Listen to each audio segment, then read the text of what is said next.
Hello everyone, and welcome to my General Hospital Today channel. Real shooter got to Drew before Selina's hitman, Curtis not to blame? The real shooter may have gotten to Drew Kane before Selina Wu's hitman. Will another twist indicate that Curtis Ashford is not to fault for the 2 bullets Drew took? After Nathan West claimed this was a professional job, Curtis flashed back to planning for Drew's demise. Curtis was willing to give $1 million to Selina if she'd get someone to wipe Drew off the map. However, the show's already established that numerous people were at Drew's residence that night.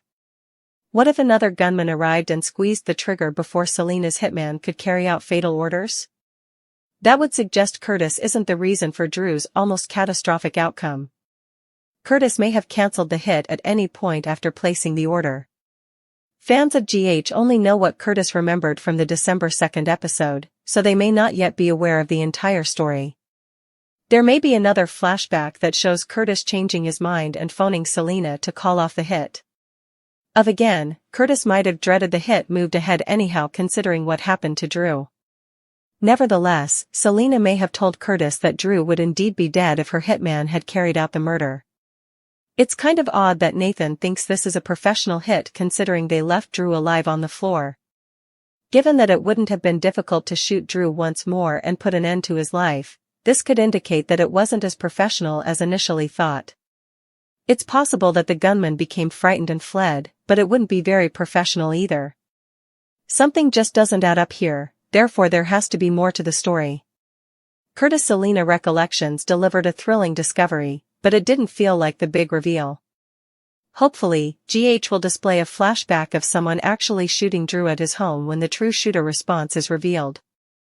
That's the only way anyone's going to know for sure who tried to kill Drew that night. Curtis becomes a person of interest in Drew's shooting, and Laura receives an unwelcomed visitor.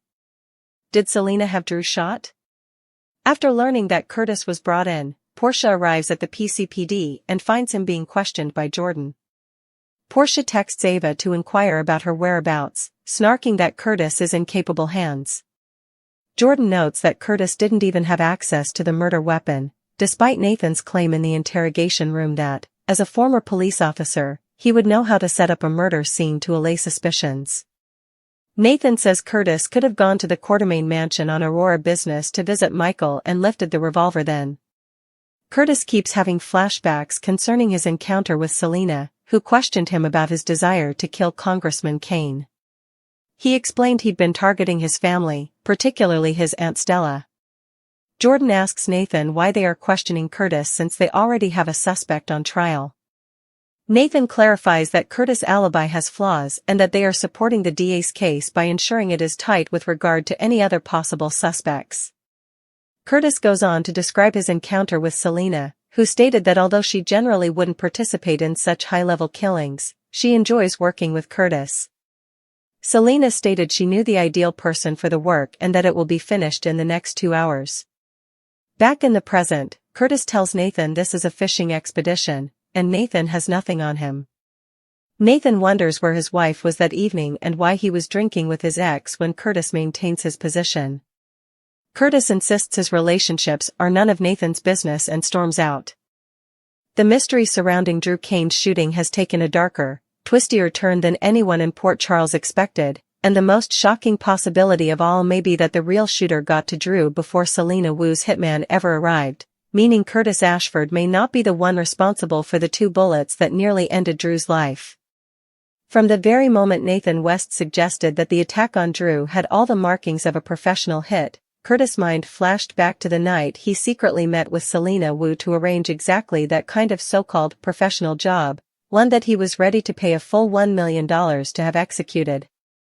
Curtis believed that eliminating Drew was the only way to protect his family after discovering evidence that pointed to Congressman Kane targeting Stella and the rest of the Ashford clan. But the more the story unfolds, the more it appears that even Curtis doesn't know the full truth of what happened that night. GH has already made it clear that more than one person was lurking around Drew's property during the hours leading up to the shooting. So what if a second gunman, someone entirely separate from Selina's contracted killer, reached Drew first and fired the shots before Selina's hitman ever made it inside? That alone would prove that Curtis is not the reason Drew ended up bleeding on the floor of his own home. And the possibility becomes even more tantalizing when you consider that Curtis may have had a change of heart sometime after his meeting with Selina. Viewers only know what Curtis remembered in the December 2nd episode, but this show loves withholding the key flashback that turns everything upside down. For all anyone knows, Curtis may have immediately regretted going through with the hit, grabbed his phone, and called Selina Wu to call the whole thing off. If she confirmed the contract had been cancelled, Curtis may have relaxed, only to be blindsided later when Drew was shot anyway. That would explain why Curtis looked shaken when Nathan implied that this was clearly the work of a hired assassin. After all, if Selina's hitman had really done the job, Drew wouldn't have been left clinging to life on his living room floor. Professional assassins don't usually fire 2 shots and flee without confirming the kill. They certainly don't leave their target alive and able to potentially identify them. Nathan's insistence that this was a clean, methodical hit doesn't line up with the reality of what happened, which suggests the shooter either panicked, wasn't a trained professional, or had a completely different reason for pulling the trigger. And if the shooter wasn't Selina's man, then someone else had both motive and opportunity to try to take Drew out. Nothing adds up in a way that neatly confirms Curtis as the culprit, which means GH is almost certainly building toward another twist-filled flashback that reveals the true events of that night, a flashback showing the real shooter creeping into Drew's house and pulling the trigger while Selina's hitman was still en route. That's the only way the audience will truly know who attempted to murder Drew and why. Meanwhile, Curtis is becoming a major person of interest whether he likes it or not. At the PCPD, Portia arrives visibly shaken after hearing that her husband has been brought in for questioning, only to spot him in the interrogation room with Jordan. Portia's frustration rises when Nathan begins outlining his theory that as a former cop, Curtis would know exactly how to stage a murder scene to mislead investigators, even if he didn't have direct access to the weapon used in the attack. Jordan tries to inject logic, reminding Nathan that they already have a suspect on trial, but Nathan brushes it off, insisting they must consider Curtis' holes in his alibi to help reinforce the DA's case. While Nathan is piling on assumptions, Curtis continues to privately replay his entire meeting with Selina, where she questioned why he wanted to end Congressman Kane's life in the first place. Curtis explained, in a low, simmering voice, that Drew was going after his family, and Stella in particular, pushing Selina to accept the job despite her initial hesitation. Selina warned that she typically avoided high-profile assassinations, but she also admitted that she enjoyed working with Curtis and could make an exception. She claimed she knew the perfect man for the job and promised the hit would be carried out within 2 hours. But back in the present, none of that seems quite as clear-cut to Curtis anymore. His anger has given way to doubt, and his doubt is creating cracks in the memories he thought he understood. Did Selina actually greenlight the hit? Did her man ever make it to Drew's house? Or did someone else show up first and pull the trigger for their own reasons? Curtis has no answers, only guilt, fear, and a dawning suspicion that he may have set something in motion that spiraled far beyond what he intended. Nathan pushes harder, even questioning where Portia was that night and why Curtis chose to have drinks with his ex-wife instead of staying home. The insinuation sets Curtis off, prompting him to remind Nathan that his personal relationships are not police business and that this entire conversation is nothing but a fishing expedition with no real bait. Nathan doesn't deny it, which only irritates Curtis further, and he storms out of the interrogation room, leaving Jordan and Portia to piece together what little truth they have. But while the PCPD chases leads and tries to stitch together a clean narrative, GH viewers can feel that the real story is lurking just beneath the surface. Curtis' memories about Selina aren't the revelation, they're simply the setup. The real twist is still coming. GH is gearing up to reveal the actual shooter, and when that moment arrives, it will almost certainly be shown in a sharp, suspenseful flashback, Drew turning, surprised by the shadowy figure in his home, the glint of a gun raised, the deafening crack of the first shot, the second bullet fired as Drew falls to the floor, struggling for breath. Only then will the pieces fall into place. Only then will the audience see whether Selina's hitman really made it inside or whether another assailant, perhaps someone with a deeper, more personal motive, beat him to the punch. Until that truth comes out, the question remains, is Curtis Ashford truly responsible for what happened to Drew Kane, or is he just another pawn in a much larger, more dangerous game being played by someone else entirely? GH seems determined to make viewers question every assumption, and the clues scattered through recent episodes suggest that Curtis may not be the villain of this story after all, just a man who made one desperate, terrible decision, unaware that someone else was lurking in the shadows with a gun and a motive of their own. The turmoil surrounding Drew Kane's shooting only intensifies as Port Charles becomes a cauldron of suspicion, fractured alliances, and hidden agendas, all swirling around the unanswered question of who really fired those 2 bullets that left Drew fighting for his life. While Curtis Ashford wrestles with the guilt of having once asked Selina Wu to eliminate Drew, the possibility that someone entirely separate from Selina's operation reached Drew first continues to grow more plausible by the day. Deep down, Curtis feels an uneasy certainty clawing at him, the kind that suggests his memories are only fragments of a darker, more twisted truth. The longer he sits with it, the more he realizes that his recollection of calling Selina may not be the complete story, especially when he tries to reconstruct the timeline in his mind. It's possible he blacked out parts of that night due to stress, adrenaline, and alcohol. GH has shown characters misremembering or rationalizing their own actions before, but Curtis' situation feels different, like something is intentionally buried beneath layers of fear and shock. Meanwhile, Selina Wu continues operating with her trademark steel-nerved calm, showing neither guilt nor urgency when approached by Curtis or any PCPD investigator, which only raises more questions. Selina doesn't seem fazed by Curtis' increasing panic, nor does she display the slightest hint of concern that her organization might be implicated in a crime that left a congressman on death's doorstep. It's almost as if she knows more than she's revealing, or knows for certain that her hitman wasn't the one who carried out the job. That cool, almost dismissive attitude alone fuels speculation that something else happened the night Drew was attacked. If Selina's man never made it inside, then who did? And what motive could have been strong enough to push another assailant to pull the trigger first? Port Charles is full of people with grudges, secrets, and opportunistic tendencies, and Drew's position as both a congressman and a key player in major community developments could have placed him on more than one person's hit list. There are whispers that someone from Drew's political past may have followed him home, aiming to silence him before a major announcement he was planning to make, one involving corruption, financial misappropriation, or even a conspiracy that reached beyond local politics. Alternatively, someone closer to home could be involved. The Quartermaines have long been magnets for danger, blackmail, and revenge plots, and the sprawling estate has enough blind spots, secret entrances, and unguarded pathways that anyone determined enough could sneak in without leaving a trace. Even more curious is the fact that security cameras around the property malfunctioned shortly before the shooting. Were the cameras taken offline specifically to create a window for an attack? If so, who would have the technological savvy to pull that off? Selina's organization certainly could, but so could more than a handful of people in Port Charles with their own agendas.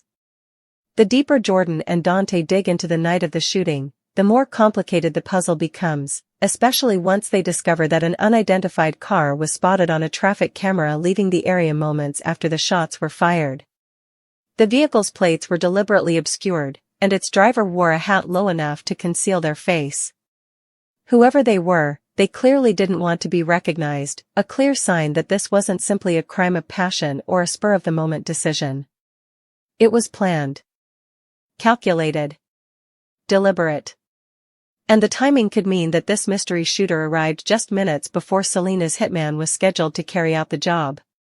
If the real shooter reached Drew first, then the entire reason Curtis is being interrogated begins to crumble. Curtis isn't the one responsible for Drew's injuries. He's the one being framed by coincidence and by guilt that is eating him alive, even as the truth remains hidden behind a wall of strategic silence. As Portia watches Curtis unravel under the weight of uncertainty, she struggles with her own complicated emotions.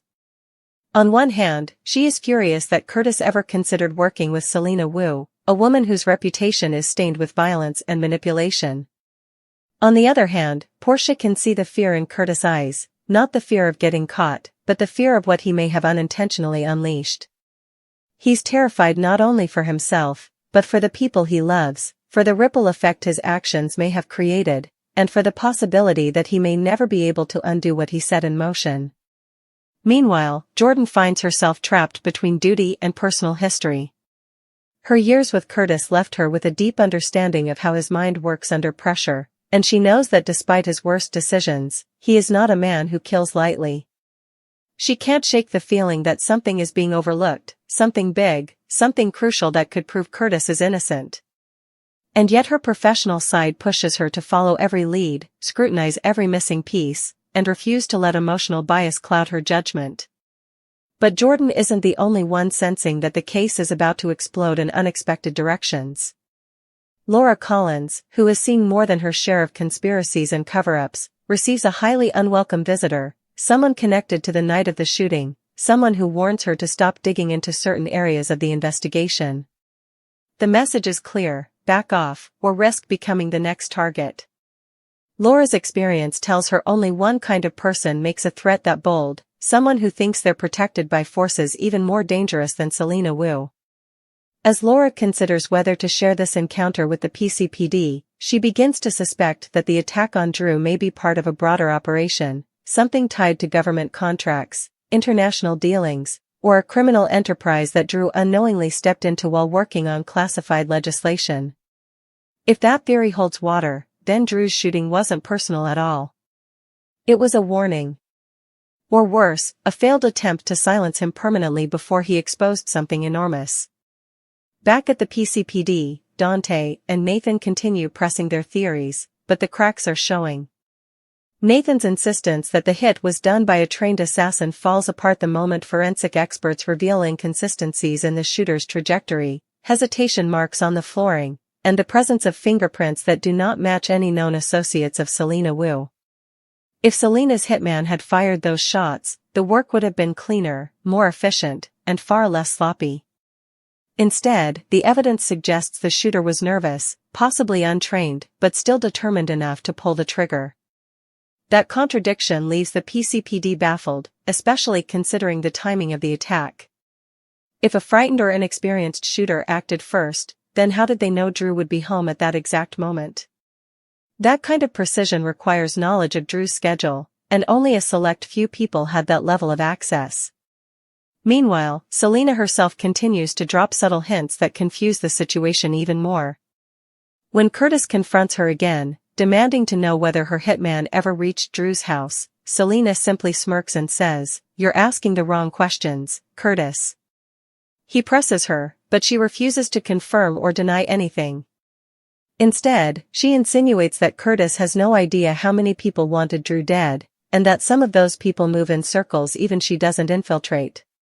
That's when Curtis realizes, with growing horror, that he may not have been the first to consider eliminating Drew. Others may have already been planning their own attempts long before he approached Selina Wu. The thought shakes him to his core. Did he unwittingly set off a chain reaction? Did his request to Selina overlap with someone else's plan, leading to a catastrophic collision of violence and timing? Or could someone have intercepted Selina's message and used it for their own gain, framing Curtis in the process?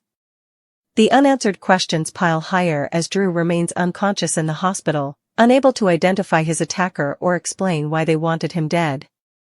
His medical team continues working around the clock, but the swelling around his brain and the trauma from the 2 bullet wounds keep him in a fragile state. Portia prays desperately for his recovery, not only because it's her duty as a doctor, but because Drew's memory may be the key to clearing her husband once and for all. As the investigation deepens, GH fans can sense that a major reveal is looming, a reveal that will tie together the mysterious vehicle, the malfunctioning cameras, the second gunman, and Selina's cryptic warnings. When that flashback finally happens, it's likely to show the real shooter slipping into Drew's home, weapon drawn, heart racing, a shadow moving behind Drew, the trigger pulled with trembling fingers, and then a panicked escape into the night, seconds before Selina's hitman arrived at the scene only to discover the job had already been done. Until that moment is aired, the tension in Port Charles will only continue to escalate. Curtis may be guilty of plotting something unforgivable, but that doesn't mean he's the one who nearly killed Drew Kane. He may simply be the man who made a dangerous choice on the wrong night, a night when someone far more determined, far more desperate, or far more connected was already preparing to strike.